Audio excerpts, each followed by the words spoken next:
Hello everyone, welcome to MySQL QA episode number 9. In this episode we'll have a look at reducing test cases for true experts. So we'll be doing multi-threaded simplification. And as far as I know, true multi-threaded simplification is a world first within the MySQL community. Okay, so what's the big problem with multi-threaded test cases? So picture maybe first here on the left that you have a MySQL server and that you have one thread against it. So your SQL file would be fairly straightforward, just sequential statements, and if you have some good logging in place, then this would be sequentially executed, and at the end your failing statement would execute and the server would crash. So that's single-threadedly. But what is the problem if we have multiple threads? Well, each of those would have their own little SQL file that they'll be executing. There we go, various statements for each of those. And the problem is that as soon as we need to start reproducing this, we could wrangle all of these statements into a single SQL file and run them sequentially. But the problem with that is that these issues were multi-threaded to start with, so they might not reproduce with a single-threaded SQL trace. And the other problem is that these statements might now be out of order, because maybe the statement ended up here, but it needed to be executed here, or it ended up here and needed to be executed here in order to trigger the issue. So usually when we've been running QA with multiple threads, it becomes quite hard to generate a proper SQL test case. In most of the cases we can get away with that because, or in several cases I should say, because well, it's a 50-50 game I suppose, because we would have an error log, we would have a core dump, we would have stack trace of all the threads, and so we would be able, or the developers would be able to analyze all of that information and come to some sort of conclusion as to what is happening, even without a test case. But still, you know, having a test case would make it easy for future regression testing. It would make it easy for the developer to test if their fix is working correctly, etc., etc., etc. So how do we do this? So in the past we could have captured a general query log within MySQL, grabbed all of these statements, put them in a sequential form, tried to run that. Often didn't work because they were out of order or something else would be amiss. Another option that might be tried is to have multiple threads, and each of those executes their own statement. And at some point I played around with waiting at a particular statement, and that was an interesting concept.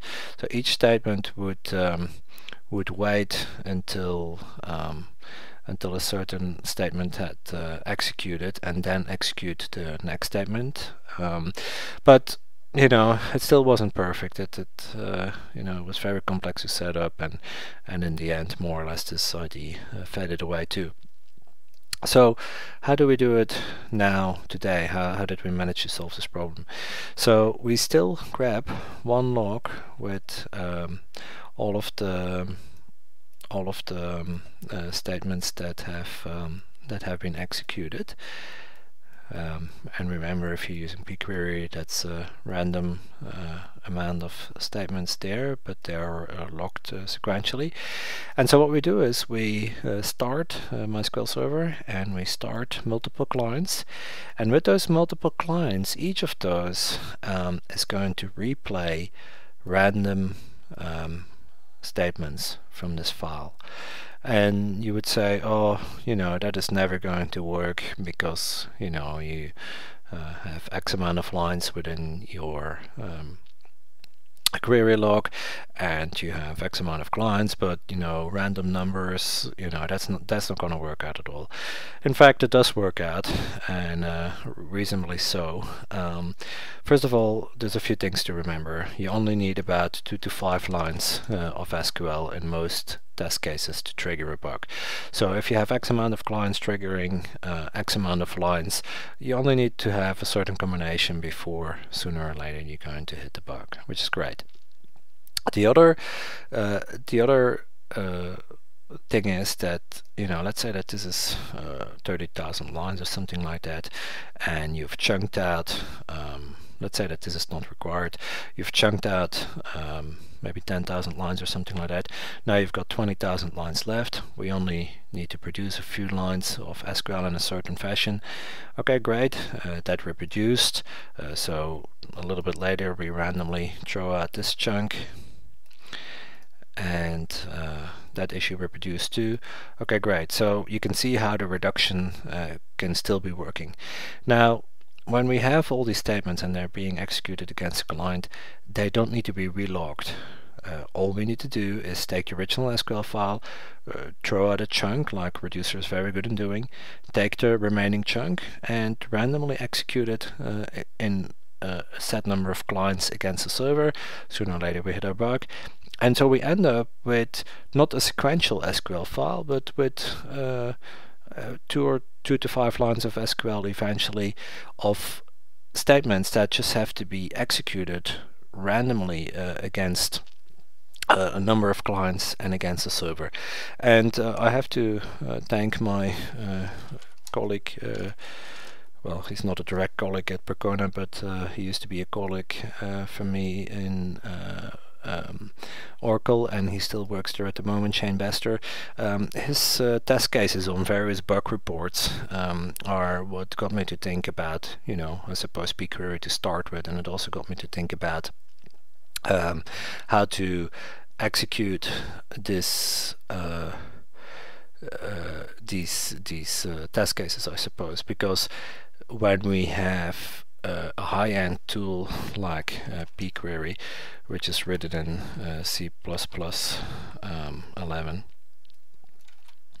then we are able to execute several thousand lines of SQL within a few seconds. And so, you can see if we have, let's say, 10,000 lines or something like that, and we're executing that, the numbers become more reasonable, it becomes doable.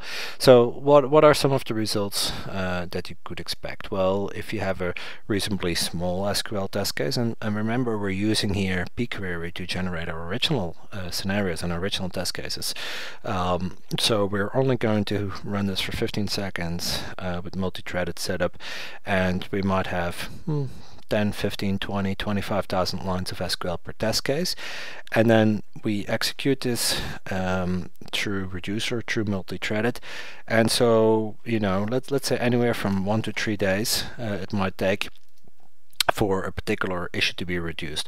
Of course, that's very different from 1 hour where we execute a single-threaded, very deterministic SQL test case, and even if we take random chunks out within the space of an hour, we're going to have reduced it down. So here it takes longer, but there's only so many multi-threaded issues out there. In fact, most of the issues are all single-threaded reproducible. 85–90%, maybe more, definitely more than 85, I'd say, % of the issues are all single-threaded reproducible. The multi-threaded setup, as I said before, in MySQL is apparently very strong, very qualitative, because we are not seeing that many multi-threaded issues when we try multi-threaded runs. However, there is now a way to reduce them in a true multi-threaded fashion. Okay, so let's have a look at how this would work in practice. So we go back to our Reducer script, and we scroll down here to pQuery multi. So pQuery multi needs to be set to 1 as soon as we want to do this multi-threaded test case reduction, and you don't necessarily have to use this for for multi-threaded test case reproduction, but I'll talk a little bit more about that later and in the next episode. For instance, a very short example would be, let's say that you saw an issue during a standard single-threaded run, and the test case has only got quite a limited amount of lines in it, but what you're seeing is that you have a very hard time reproducing the issue within reducer. Even when you turn skip v and sporadic on, you are for some reason still not able to reproduce it. Well, you could play with pquery multi as well, because it gives that just that little bit of extra randomness which it might need to re-trigger the bug more easily maybe, or less easily, depending on, you know, of course, the bug in question. But it's another option to try just when you get stuck. Okay, so this case we're not talking about single-threaded, we're definitely talking about X amount of threads that have been originally run against the MySQL QA server, and each of those has written out an SQL file. We've merged that SQL file together, and now we are going to reduce that. So just as a little bit of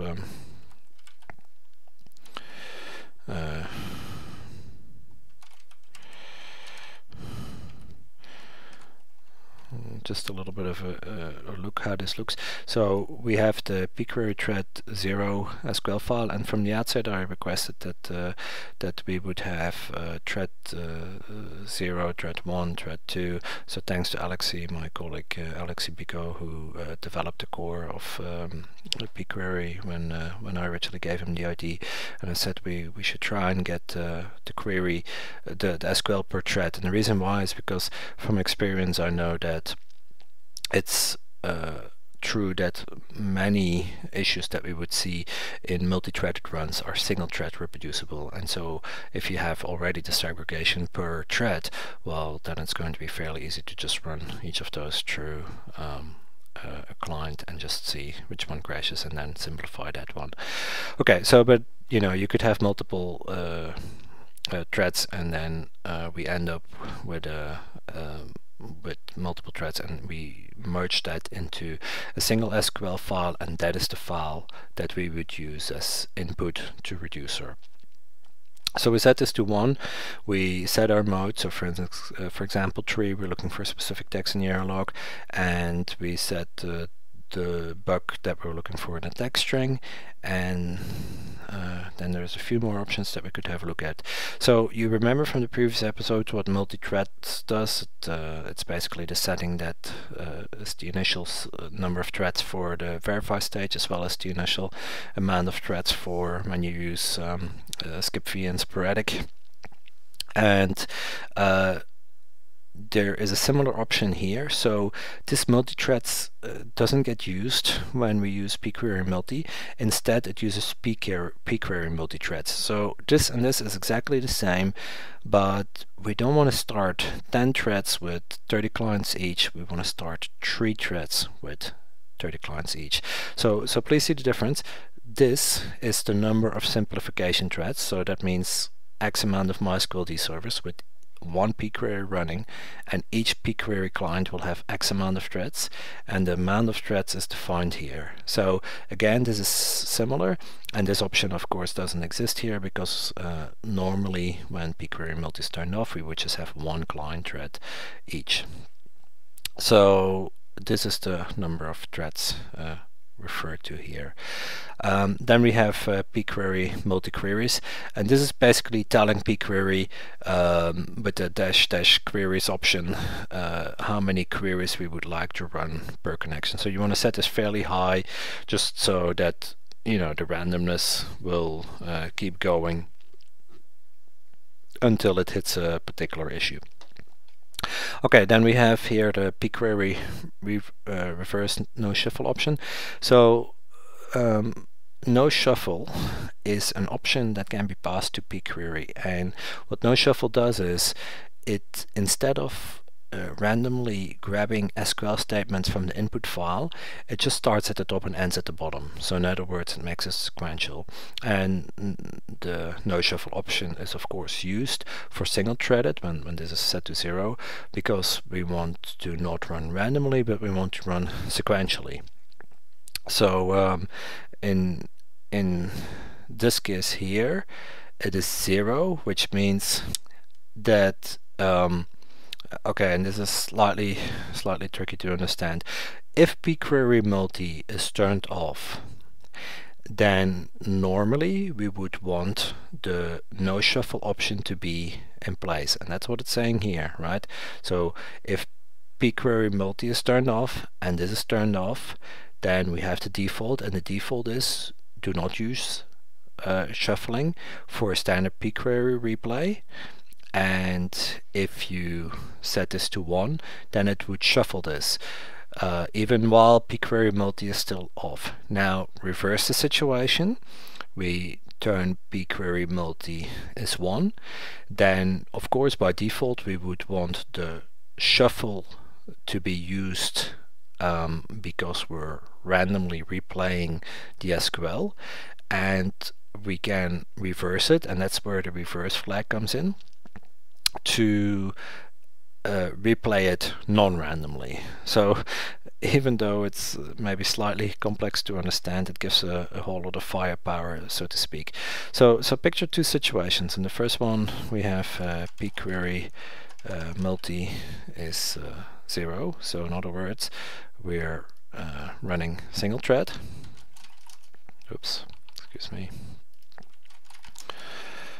We're running a single thread and we're going to use no shuffle, right? Because we want a sequential replay and just run through the SQL file and throw out random chunks, fair enough, but still a sequential replay of the SQL file. So we could turn that around by turning the no shuffle option to 1, and then we will be replaying with shuffle. So where might this be interesting? Well, let's say that you have a test case with only a limited amount of lines, for instance, let's say 10 lines or something like that, and you but you got stuck on some sort of reduction. You turn on the shuffle option because you just want to play around with reproducing, trying to reproduce the issue by slightly altering the sequence of SQL files. And you could turn on the for sporadic and the for skip fee, which would be another interesting thing to do in that case, because then you got the 10 threads which are constantly running. So in that case pQuery multi is 0, the sporadic is on, the multi-threads is used, and so it would be trying to each time replay but shuffle the replay. You might want to tune the queries, amount of queries down here, or manually hack it down below. I'm not exactly sure if this option would be used or not, but it gives you just a little bit of extra firepower if you get stuck with a particular issue. Now the reverse, pQuery multi is 1, so